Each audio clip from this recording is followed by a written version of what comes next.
بھائیو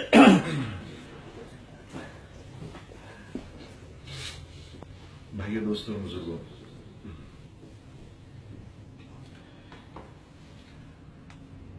دنیا میں آنے کے بعد اگر انسان کی محنت کا رخ صحیح ہو تو بہت تھوڑی محنت پر اس کو وہ سب کچھ مل جاتا ہے جس کی وہ تمنا کرتا ہے،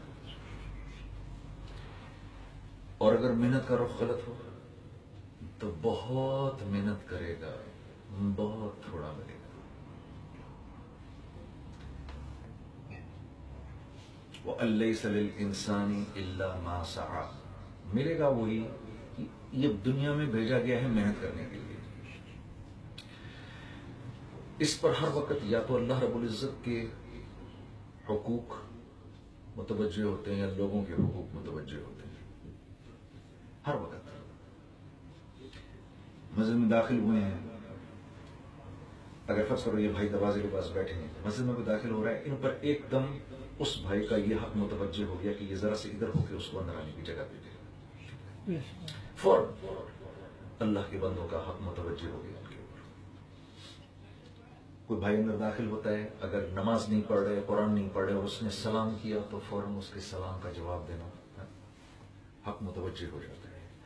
جمعے کے دن مسجد میں آ کے نماز پڑھنا اللہ کا حق متوجہ ہو گیا ہے، دن میں 5 دفعہ اللہ کا حق متوجہ ہو گیا۔ آنکھ صحیح دیکھے اللہ کا حق متوجہ ہے، کان صحیح سنے اللہ کا حق متوجہ ہے۔ تو دنیا کے اندر یہ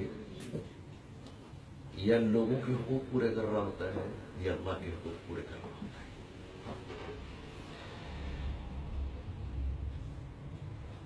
اگر اس کی محنت کا رخ صحیح ہے، اگر اس کی محنت صحیح ہے، اور محنت کا رخ صحیح ہونے کا مطلب کیا ہے؟ جو انبیاء علیہ السلام جیسے بتا کر گئے ہیں ویسی یہ زندگی گزار رہا ہے،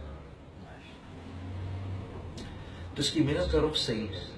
اب اس کے تھوڑے عمل پر اس کو وہ سب کچھ مل جائے گا جس کی یہ تمنا کرتا ہے، زیادہ نہیں کرنا پڑے گا اس کو۔ آپ صلی اللہ علیہ وسلم صحابہ کرام کے ساتھ بیٹھے تھے، آپ نے فرمایا ابھی ایک اندر جنتی داخل ہونے والا ہے، تو سارے صحابہ کرام، ان میں بڑے بڑے مہاجرین و انصار بیٹھے ہوئے تھے، سب ایسے متوجہ ہو گئے، دیکھا ایک انصاری صحابی اندر داخل ہوئے ہیں، وضو کا پانی جسم سے ظاہر ہے، ہاتھ میں جوتیاں ہیں، کیسے کوئی جانتا بھی نہیں ان کو کوئی خاص لوگ ہیں۔ وہ اندر آئے، جوتیاں رکھیں، اپنی تحیۃ المسجد پڑھی، آ کر بیٹھ گئے، سب ان کو دیکھ رہے کہ یہ تو کوئی ایسا۔ اگلے دن پھر یہ ہوا، آپ نے فرمایا جنتی داخل ہو رہے ہیں مسجد میں، پھر سارے حیران ہو گئے، 3 دفعہ ایسے ہوا۔ تو انہی صحابہ کرام میں سیدنا عمر بن العاص کے بیٹے بھی تھے عبداللہ۔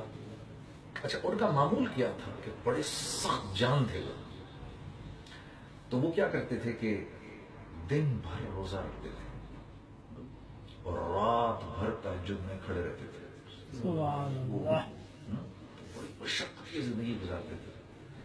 تو انہیں خیال آیا کہ اللہ کے نبی نے یہ بشارت تو مجھے نہیں دی، واللہ عالم یہ کیا کرتے ہوں گے ایسا۔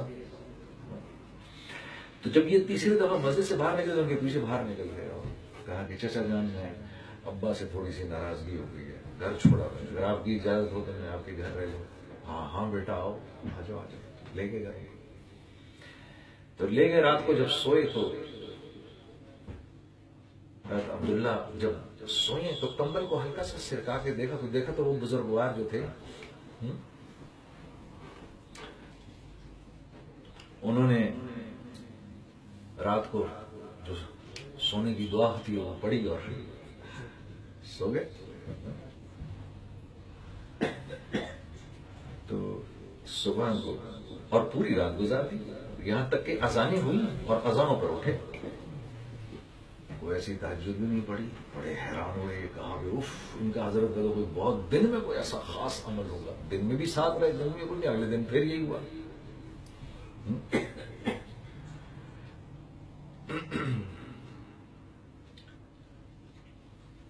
تو دوسرے دن بھی حیران ہوئے، کچھ ایسے نہیں ہوا، پوری رات ایسے کمبل سے دیکھتے رہے۔ حضرت نے آرام فرمایا، فجر کی اذانوں پہ اٹھ گئے، احیانا بعدما اماتنا ویلین نشو دعا پڑھی اور وضو کیا اور مسجد پہنچ گئے. بڑے حیران ہوئے. تیسرے دن بعینی یہی ہوا. تو تیسرے دن فجر کی نماز سے جب حضرت نکلے ہیں باہر تو کہا حضرت ایک چھوٹی سی عرض ہے. آپ کو اندازہ نہیں, آپ 3 دفعہ مسجد میں داخل ہوئے اور تینوں دفعہ اللہ کے نبی نے آپ کے داخلے سے پہلے یہ بات فرمائی, مسجد میں جنتی داخل ہونے والا ہے. میرا ابا سے کوئی جھگڑا نہیں تھا, میں تو دیکھنا چاہتا تھا کہ یہ جنتی ہونے کی بشارت آپ کو کیوں ملی, ایسا کون سا عمل ہے آپ کا. تو میں تو 3 دن آپ کے گھر رہا حضرت, میں دن بھر روزہ رکھتا ہوں, پوری رات تہجد میں کھڑا رہتا ہوں. سمجھ نہیں آیا مجھے تو ایسی بشارت ملی نہیں, کس بنیاد پر آپ کو یہ بشارت ملی, آپ کو تو میں نے پوری رات سوتے ہوئے دیکھا. تو وہ حضرت بھی حیران ہو گیا, مسکرائے, کہا ہاں بیٹا ایسا تو کوئی عمل نہیں میرے پاس. کہاں کوئی بات ہوگی, پتہ نہیں کیا بات ہے, یہ کہہ کے جانے لگے سیدنا عبداللہ. تو ان بزرگ صحابی نے کہا بیٹا ادھر آؤ, بات سنو, ادھر آؤ. ایک عمل میرے پاس ایسا ہے جس سے میں اللہ سے بہت بڑا حسن ظن رکھتا ہوں, اور وہ عمل یہ ہے بیٹا, رات کو سونے سے پہلے ہر ایک کو معاف کر کے سوتا ہوں. صحیح محنت کا رخ. تو ان کے منہ سے ایک دم بے ساختہ نکلا اللہ اکبر کا. حضرت بس یہی وہ عمل ہے آپ کا, یہی وہ عمل ہے کہ یہ ہم نہیں کر سکتے یا ہم نہ کر سکے اب تک.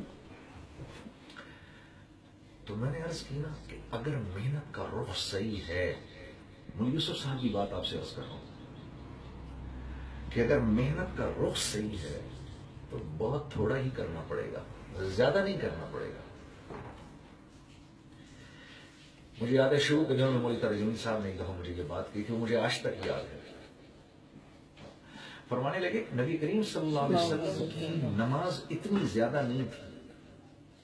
فجر کی 2 سنتیں 2 فرض, اشراق پڑھا کرتے تھے, چاشت کبھی پڑھتے تھے کبھی نہیں پڑھتے تھے. ظہر کی 4 سنت 4 فرض 2 سنت پڑھی, اس کے بعد نفل کبھی پڑھے کبھی نہیں پڑھے. عصر کی سنتیں کبھی پڑھی کبھی نہیں پڑھی. لیکن ایک بشارت مجھے یاد آ رہی ہے کہ آپ نے فرمایا جو عصر کی سنتیں پڑھے اللہ اس پر رحم کرے. یا یہ غالباً اس طرح ہے کہ جو عصر کی سنتیں پڑھتا ہے اللہ اس پر رحم کرتا ہے. ایسے تو کبھی آپ پڑھتے تھے کبھی نہیں پڑھتے تھے. عصر کے فرض پڑھتے تھے, مغرب کی 3 فرض 2 سنت, اوابین کبھی پڑھی کبھی نہیں پڑھی. عشاء کی 4 سنتیں کبھی پڑھی کبھی نہیں پڑھی. 4 فرض 2 سنت, وطر آپ رات کو پڑھا کرتے تھے. اور انبیاء علیہ الصلوۃ والسلام پر تہجد فرض ہوتی ہے, تہجد کی آپ نماز پڑھا کرتے تھے, وہ لمبی پڑھا کرتے تھے. تو نماز اتنی تھی آپ کی, لیکن جو کام آپ نے کیا وہ کیا کیا کہ آپ نے برائی پر بند باندھ دیا, جو کہ ایک مشکل کام ہے. اپنے آپ کو برائی سے روکنا ایک مشکل کام ہے.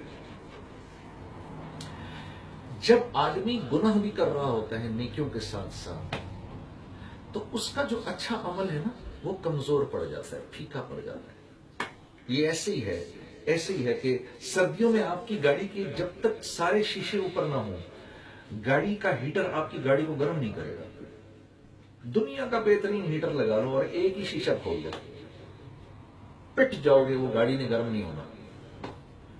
اور بند کر کے سب سے فضول ہیٹر لگا دو, تھوڑا لگا دو, 1 نمبر پر چلا اس کو, تھوڑی دیر میں گاڑی گرم ہو جائے گی.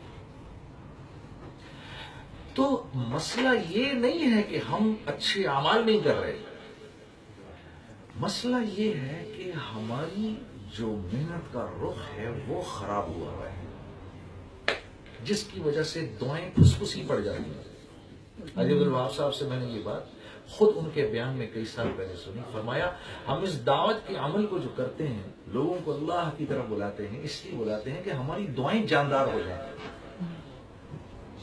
ہاں, کیونکہ اللہ رب العزت کا یہ فیصلہ ہے, وَمَنْ أَحْسَنُ قَوْلًا مِّمَّنْ دَعَا إِلَى اللَّهِ وعمل صالحا وقال اننی من المسلمین. اس آیت میں اللہ کا یہ وعدہ ہے اپنے بندے سے کہ سبحان اللہ کہ اس سے بہتر بات کس کی ہو سکتی ہے جو لوگوں کو اللہ کی طرف بلائے.